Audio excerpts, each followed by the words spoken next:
Alors, bienvenue au segment de l'entrevue de la semaine. Cette semaine, on a mis beaucoup l'emphase sur le football collégial, mais évidemment, il n'y a pas que ça. Il n'y a pas que certainement pas que le football dans le sport étudiant au Québec. Et évidemment, je vais vous faire rencontrer un paquet de monde différent au fil de l'année. Voilà, c'est la raison pour laquelle je vous présente notre invité cette semaine, joueuse du Rouge et Or de l'Université Laval, l'équipe championne provinciale l'année passée au niveau universitaire. Et je pense que c'est troisième que vous avez fini au championnat canadien. Donc, Joëlle Mercier qui est avec nous, meilleure buteuse l'année passée de la saison. Alors, bienvenue, merci d'accepter l'invitation. Bien, merci à toi d'abord pour l'invitation. C'est un plaisir d'être là ici aujourd'hui. Oui, ben vas-y, Joël. Dans le fond, parle-nous de toi un peu, ta carrière. Est-ce que c'est ta dernière année? Combien d'années il te reste à jouer avec le Rouge et Or? Ton parcours, t'es passé par quelle équipe là, avant de te rendre jusqu'au Rouge et Or? Puis, est-ce que tu as toujours été une marqueuse de but aussi prolifique dans ta carrière? En effet, ben là, j'entame ma dernière et cinquième saison avec le Rouge et Or cet automne. Fait que j'ai bien hâte que ça commence. On débute la semaine prochaine. Puis avant de rentrer au Rouge et Or, en fait, j'ai joué pour les Dynamiques du Cégep de Sainte-Foy pendant 3 saisons. Puis par la suite, j'ai directement rentré à l'Université Laval pour le Rouge et Or, où j'ai fait mes 5 saisons de soccer pendant mes études. Puis, ben, c'est sûr, je suis une attaquante, donc ça m'arrive de marquer des buts. Mais la saison dernière, elle a été particulièrement bonne pour moi. Ça a bien été. Tout s'alignait pour une bonne saison, donc c'était ma meilleure jusqu'à présent. C'était une très bonne saison pour toi, oui. C'était une bonne saison collectivement aussi parce que c'était spécial. L'année passée, les Carabins avaient une saison parfaite. Pendant la saison régulière, vous leur avez un petit peu. Vous avez juste dérangé leur perfection en allant chercher un match nul en fin de saison. Puis en grande finale provinciale, avant qu'on embarque sur comment le pointage final, parce qu'évidemment, si vous avez été championne provinciale, c'est parce que vous avez gagné, mais comment ça s'est passé? Comment vous abordiez les matchs contre les Carabins? Est-ce qu'il y avait un aura avec cette équipe-là parce que justement, elle ne perdait pas? Ou comment vous voyez ça? Est-ce que vous sentiez que vous étiez au même niveau et que la victoire finirait par arriver? Ben, c'est sûr que notre saison l'année dernière, collectivement, a été très bien aussi. On a eu des matchs plus difficiles, des meilleurs matchs, mais on est vraiment une équipe soudée. On a que du plaisir ensemble, on travaille fort, on s'apprécie toutes. Donc, je pense que ça fait en sorte qu'on s'est rendu où on s'est rendu. Puis, c'est sûr que contre les Carabins particulièrement, c'est toujours une grande rivalité. Ça fait plusieurs années que les deux équipes ont fini quand même au top du classement. Donc, c'est sûr que c'est tout le temps des gros matchs serrés, beaucoup d'émotions. Puis plus particulièrement la finale, vu que, comme tu as dit, il y avait une saison presque parfaite. On avait réussi à aller chercher le match nul au dernier match de saison contre eux. C'est sûr qu'on voulait tout donner, on était prête à aller chercher, puis on n'avait pas le sentiment qu'on était inférieur à elle ou quoi que ce soit en fonction de nos résultats. C'est sûr qu'ils étaient mieux classés parce qu'ils avaient gagné puis il n'y avait aucune défaite dans la saison, mais on mettait ça derrière nous, puis nous, c'est un match, ça se joue sur 90 minutes ou 120 dans ce cas-là avec les prolongations, mais dans aucun cas, on allait abandonner ou mettre ça devant nous. Nous, on allait là pour gagner, puis on était prêts à tout donner pour aller chercher la victoire, puis se rendre au championnat canadien, c'est sûr. Ah, puis on s'entend, là, pour les gens qui ont moins suivi, ça reste que vous avez eu une fiche de 10 victoires, une défaite, 3 nuls. Là. C'est pas comme si vous avez eu 5-6 défaites dans la saison et que c'était surprenant de vous voir en finale non plus. Non, c'est sûr, exact. On n'a pas eu une saison parfaite, nous, de notre côté, mais au final, on avait eu une belle saison quand même, puis on savait de quoi on était capable de faire, puis on avait confiance en chacune des filles dans notre équipe, fait que, voilà. L'année passée, il y a des filles d'expérience qui sont arrivées dans l'année, qui étaient parties soit en Europe. Est-ce que les deux, en tout cas, Ariel Roy-Petitclerc, je pense que c'est une ancienne du Rouge et Or qui avait été en Europe, qui est revenue, et corrige-moi si je me trompe. Donc, à quel point ça a eu un impact dans la saison d'avoir des joueurs avec ce niveau d'expérience-là qui est pas. Qui, oui, ont joué avec du haut calibre, c'était déjà une bonne joueuse dans son cas, Ariel, mais qui arrive avec un bagage différent quand même, là, qui n'est pas juste des années de suite au niveau universitaire, qui est arrivé après avoir joué à ce niveau-là ailleurs. Est-ce que ça a changé de quoi dans votre préparation pendant la saison ou avec la saison commence? Avez-vous vu une différence? C'est sûr que le retour d'Ariel a grandement aidé à l'équipe dans le sens où c'est une joueuse très talentueuse. Fait que c'est sûr qu'on était contente de son retour avec nous. Mais non seulement elle est talentueuse, mais c'est une grande leader sur le terrain à nous coacher quasiment sur le terrain. Mais c'est tout le temps positif et constructif les commentaires qu'elle a. Moi, j'avais croisé quelques fois Ariel à ma première saison Rouge et Or sur le terrain, mais j'avais jamais joué avec elle. Puis j'ai adoré. Là, c'est une des joueuses avec qui j'ai préféré jouer. Honnêtement, elle nous guide sur le terrain, elle nous met en confiance, puis elle rend juste les gens meilleurs autour d'elle. Fait que c'est sûr que ça, c'est un gros morceau qu'on n'aura pas cet automne, mais je pense qu'elle nous a transmis justement son expérience l'an passé, ses commentaires, puis tout. Fait que ça va être quand même utile pour nous cet automne de garder ça en tête. Et puis, si on revient au match de la finale, c'était à Montréal, au Sepsum. Je me rappelle de l'avoir vu via le web. Là, j'avais regardé le match. C'était quand même un match avec beaucoup d'intensité. Ça s'est rendu en prolongation. C'était quoi le sentiment à l'aube du tournoi quand vous arriviez pour vous préparer pour le tournoi? Pas le tournoi, excuse-moi, pour le match. C'était quoi la sensation vous en veniez jouer sur le terrain des Carabins? Est-ce qu'il y avait une fébrilité particulière? Est-ce qu'il y avait un niveau de confiance? Comment vous vous sentiez à ce moment-là? C'est sûr que l'émotion, l'énergie était à son top. Là. Premièrement, jouer au Sepsum, c'est tout le temps plus compliqué. Ils ont beaucoup de partisans. C'est intense, les matchs là-bas. Puis toute la semaine, on savait qu'on s'en allait jouer au Sepsum contre les Carabins. Donc, c'est sûr qu'on s'est préparé comme ça. L'équipe, on pratiquait, puis on mettait 100% d'intensité même dans les pratiques. Puis ça allait au duel, puis il fallait être prête parce que c'est des matchs souvent très physiques aussi contre les Carabins. Donc, il fallait vraiment être prête à ce niveau-là. Fait que, puis c'est sûr que juste avant le match, on était quand même fébrile. C'était le match le plus important de la saison. Donc, il fallait absolument aller le chercher. Puis, non, c'est ça, l'énergie était juste incroyable. Puis il faut quand même mentionner aussi que l'équipe gagnante s'en allait au Canadien, puis l'autre était éliminée. Là. Ce qui faisait qu'il y avait une très, très bonne équipe qui terminait sa saison sur ce match-là, sur un seul match. Oui, ce match-là voulait juste tout dire, en fait, dans la saison. Peu importe tu avais fait quoi au courant de la saison, rendu là, ça ne voulait plus rien dire parce que tout se jouait sur ce match-là. Puis, non, l'ambiance, c'était fou aussi. Nous aussi, on avait beaucoup de partisans qui étaient montés de Québec pour venir nous donner un coup de main. Fait que de bons souvenirs. Là, juste d'en reparler, c'était incroyable comme moment. Puis c'est ça se gagne en prolongation aussi. C'est ce qui rajoute à l'énervement ou en tout cas à l'intensité du moment. C'était presque, dans le fond, l'histoire, si on avait eu à l'écrire, il aurait fallu que ça se fasse en prolongation de vos deux équipes. Maintenant, si tu étais habillé en bleu, tu aurais peut-être fait finir ça d'une autre façon. Si tu étais habillé en rouge, c'était parfait. Mais comment évidemment, il y a eu beaucoup de joie, mais comment vous avez vécu ce but-là, cette victoire-là après? Est-ce que le party s'est fait dans l'autobus en s'en retournant? Est-ce que vous couchiez là? Fait que vous en avez profité pour fêter à Montréal? Comment ça s'est passé, tout ça? C'est sûr que à partir, en fait, du moment qu'on a marqué comme l'excitation, mais le stress aussi embarqué parce qu'il restait du temps. Fait que Ouais. tant que c'était pas, on n'avait pas entendu les 3 coups de sifflet, c'était pas fini, puis on était loin de festoyer avant ça. Mais dès qu'on a entendu les 3 coups de sifflet, le soulagement aussi qu'on a eu, le plaisir de savoir qu'on s'en va au championnat canadien, c'est là que ça se décidait. Fait que tout le bonheur que ça a procuré a déclenché à ce moment-là. Mais c'est sûr que direct dans le vestiaire, après, on doit s'avouer qu'on a festoyé un petit peu. On revenait à Québec déjà après, fait que dans l'autobus, mettons que le retour, il était plus le fun qu'en saison régulière, si je peux dire ça comme ça.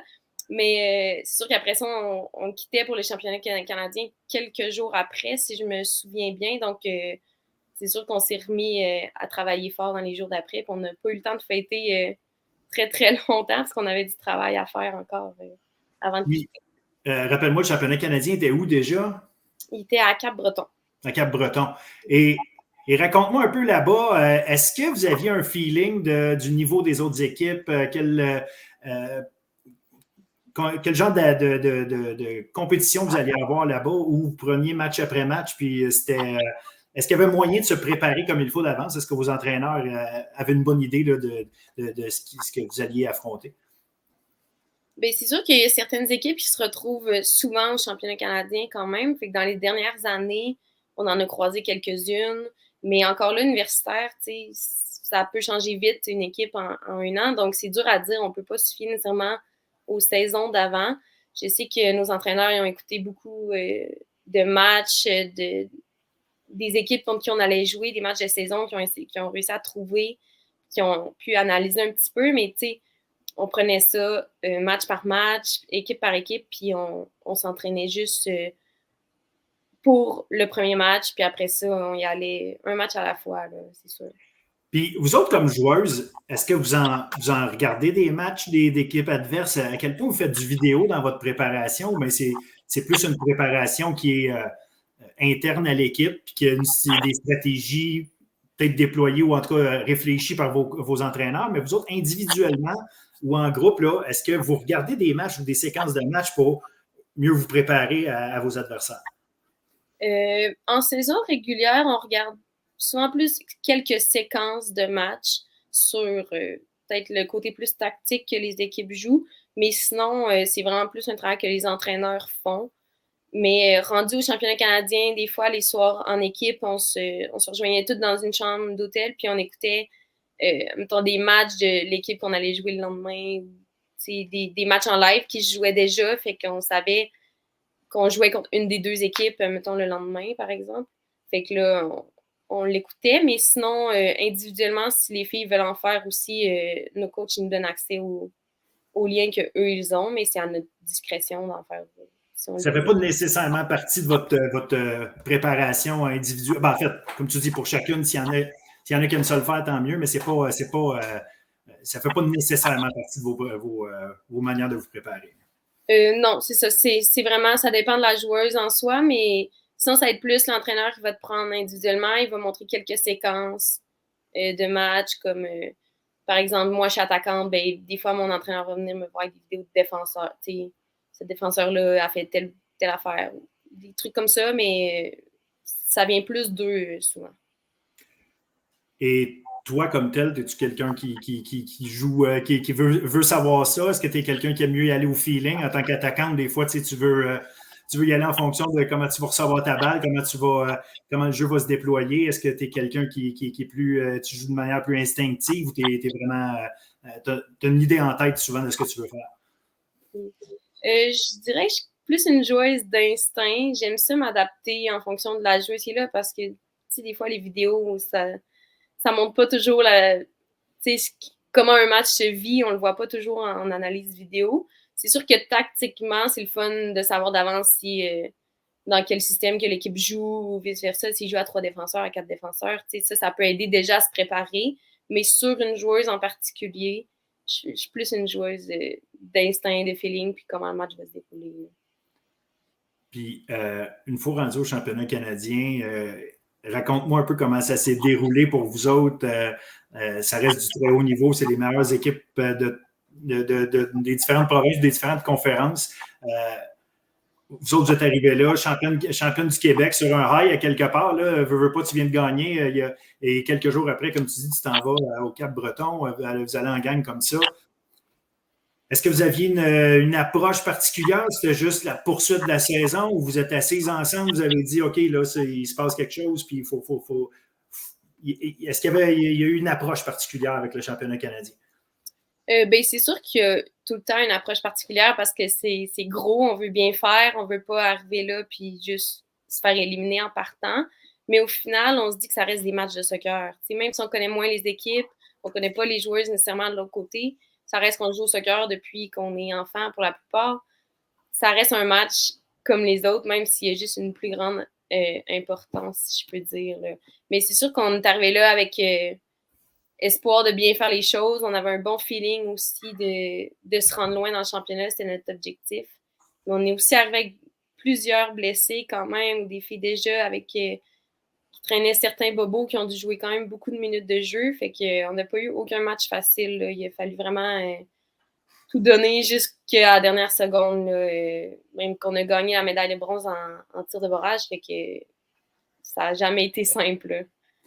C'était pas simple. À la fin, vous sortez de là avec une belle médaille de bronze. Il faut être satisfaite. Là. Mais justement, l'étiez-vous satisfaite?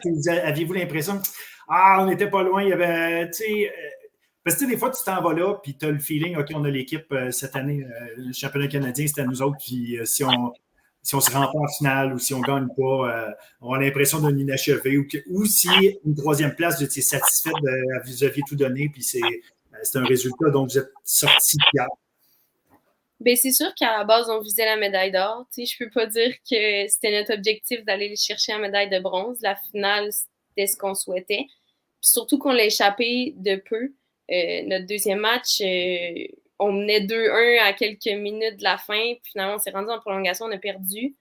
Fait que là, c'est sûr qu'on était déçus, vraiment. Ce match-là nous a fait mal parce qu'on l'avait au bout des doigts, si je peux dire. Puis il s'agit d'une ou deux erreurs, puis finalement, on ne s'est pas rendu où ce qu'on voulait. Mais après ça, tant qu'à être là, on s'est juste dit, on veut aller chercher la médaille de bronze. C'est pas question qu'on laisse tomber rendu là. C'est pas celle-là qu'on voulait, mais on va au moins en avoir une. Puis après ça, quand on l'a gagné, on était vraiment contents du chemin qu'on avait fait. Puis c'est sûr qu'on était super fiers de notre équipe, finalement, d'avoir gagné cette médaille-là. Puis au moins, ça finit avec une victoire, ce qui est souvent moins décevant que d'avoir la médaille d'argent où tu sors de là avec une défaite. Exact. Après ça, bon, évidemment, en fait, je vais te demander pendant à quel point, parce que tu ne prévois pas nécessairement aller au championnat canadien, il y a eu des histoires de COVID qui ont déplacé des événements. Je ne me rappelle pas si le soccer avait été déplacé par rapport à ce qui était prévu au départ, mais je sais qu'il y a plusieurs championnats canadiens l'année passée qui avaient bougé. Quel impact ça a sur les études, sur l'organisation du temps pour l'école? Est-ce que vous autres, vos profs sont tout le temps arrangés? C'est facile de réorganiser son horaire? C'est sûr que, vu qu'on sait un peu dernière minute, là, la saison passée, on savait, on gagnait la finale, puis quelques jours après, on quittait. Fait que notre entraîneur nous avait déjà demandé de prévoir d'avance, s'arranger avec nos professeurs et tout pour être sûr de ne pas avoir de conflit de dernière minute, puis de ne pas leur dire ça justement 3 jours d'avance. Fait que dans tous les cas, qu'on gagnait ou qu'on ne gagnait pas, nous, on avait déjà avisé, mettons, nos professeurs pour déplacer des examens si on en avait ou des travaux à remettre. Puis les professeurs sont toujours très conciliants. La plupart du temps, ils savent qu'on est des athlètes, on représente leur université au final, fait que ils essaient toujours du mieux possible de nous accommoder avec ça. Puis dès qu'on a su qu'on avait gagné, il fallait directement écrire à nos professeurs, nos superviseurs de stage, par exemple, pour dire qu'on quittait pendant une semaine. Là, puis la plupart, ils nous félicitent, puis sont bien contents, puis ils s'adaptent. Là. Mais nous, puis par rapport à la COVID, on a été chanceuses parce que l'automne, ça allait bien quand même. Il n'y avait pas trop de cas, puis ça allait comme basculé. On revenait du championnat canadien, puis après ça, ça allait comme rebasculer, fait qu'on s'en est bien sorti. C'est vrai que dans le fond, à cause vous étiez l'automne, c'est effectivement les championnats qui étaient l'hiver qui ont été impactés, t'as raison.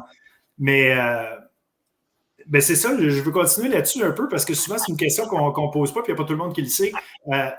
À quel point les professeurs, tu dis, bon, la plupart vont vous féliciter et tout, mais est-ce que ça fait partie déjà de l'organisation? Les professeurs savent déjà que vous êtes, avant que vous soyez, au moment où vous inscrivez puis que vos cours arrivent, est-ce que, par exemple, il y a une étoile à côté de votre nom, joueuse du Rouge et Or, peut quitter si pourrait rater des cours ou des examens. Est-ce qu'il y a un statut, puis je ne dis pas dans le sens de privilège, mais dans le sens de ça fait partie de la game, puis pour un étudiant athlète ou une étudiante athlète comme toi, de participer au sport, puis justement dans l'équipe de soccer du Rouge et Or? Dans ton programme, les profs le savent, puis c'est connu, puis ça fait partie de la game, les gens dans l'université le savent, puis ça marche toujours bien?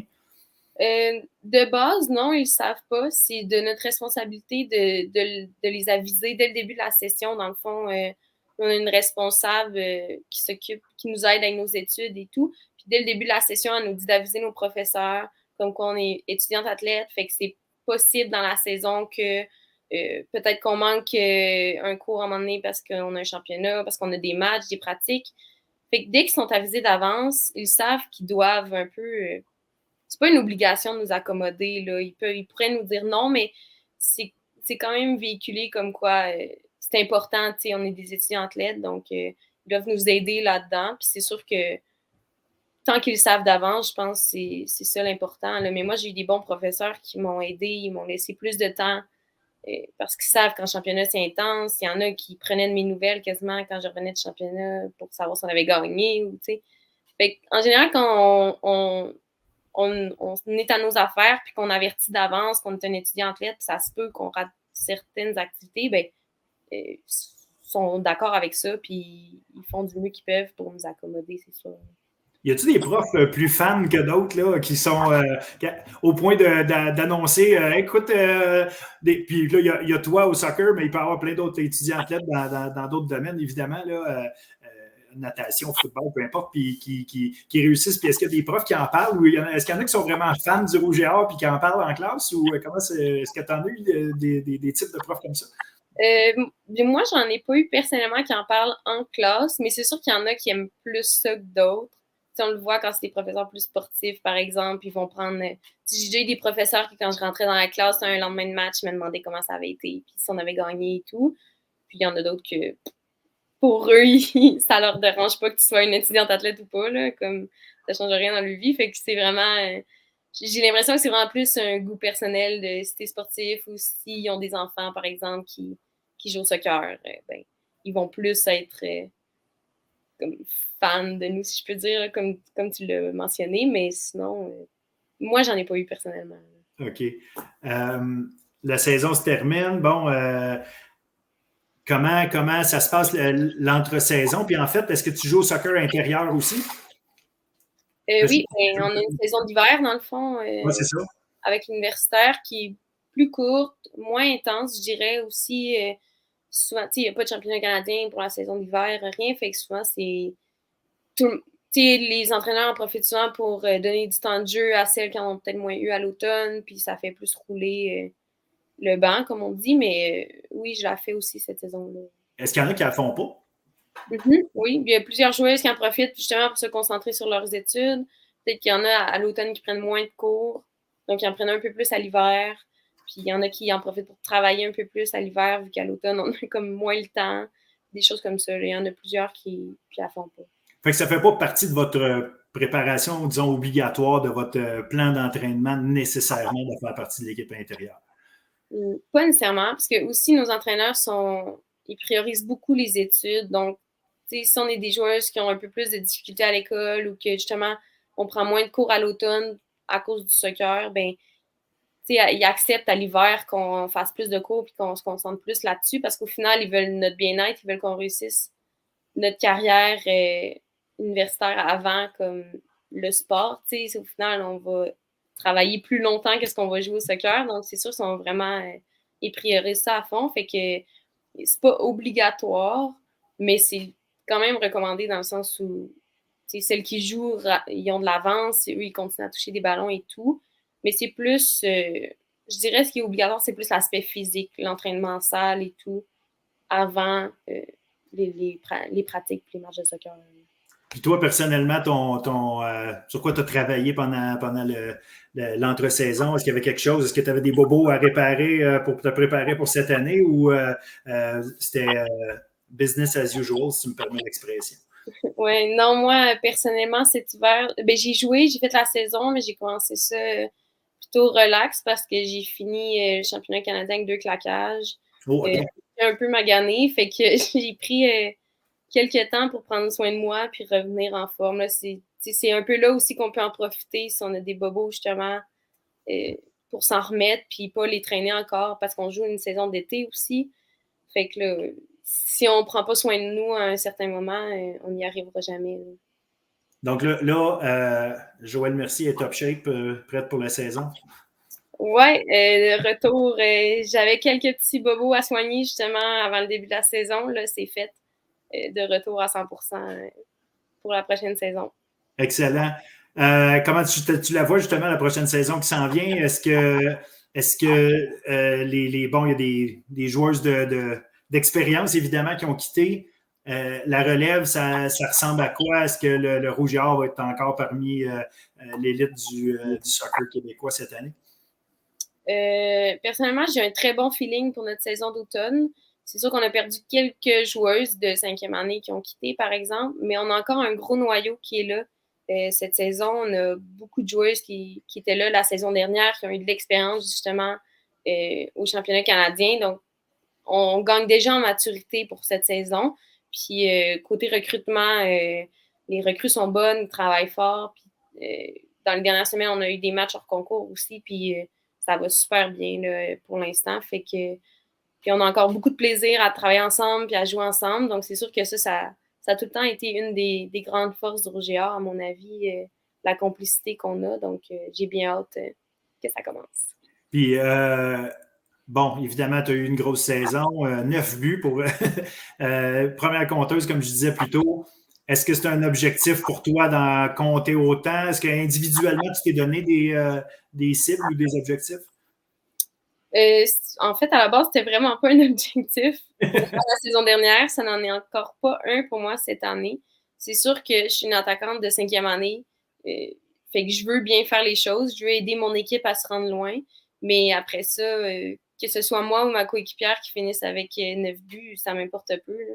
Rendu là, je veux juste aider l'équipe du mieux que possible. Puis si je finis avec 10 passes puis 2 buts, ben ce sera ça. Puis ça va faire bien mon affaire.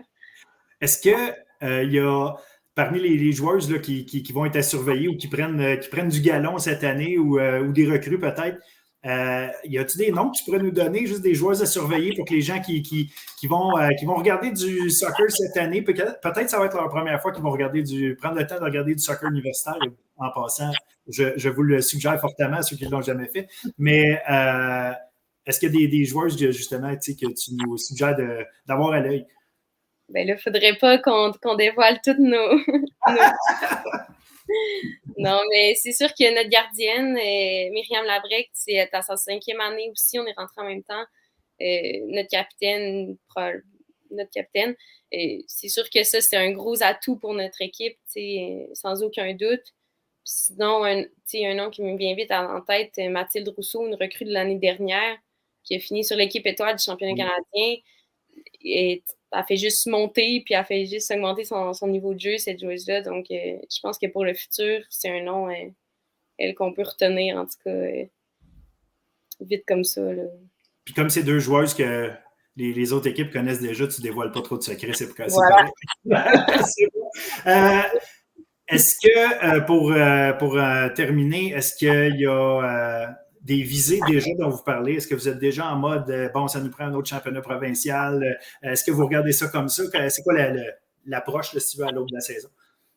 Bien, c'est sûr que cet automne, c'est nous qui reçoit le championnat canadien ici à l'Université Laval. Donc, d'office, on va y être. Mais c'est sûr qu'on ne veut pas rentrer là par défaut parce qu'on est receveur. On veut arriver là avec une bonne saison derrière nous, on veut rentrer là bien classé aussi parce que ça peut changer les matchs contre qui tu joues si tu rentres au top ou classé moins bien. Fait que c'est sûr qu'on veut rentrer là de la bonne façon. On veut pas arriver là par défaut, comme j'ai dit, là, juste parce qu'on reçoit. Là. On veut connaître une belle saison, bien faire les choses, donner de l'expérience aux plus jeunes aussi, pour que tout le monde soit prêt à jouer puis arriver en forme au championnat canadien.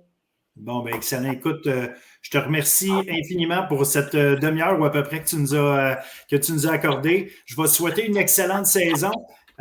Évidemment, je vais vous suivre. J'invite les gens à vous suivre. C'est du soccer de haut niveau. Je pense qu'il faut prendre le temps de regarder ça pour se rendre compte à quel point c'est du très, très, très solide calibre. Vous commencez votre saison mercredi le 31 contre Sherbrooke.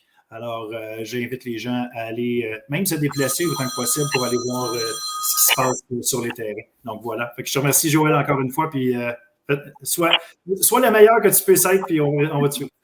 Parfait, merci beaucoup.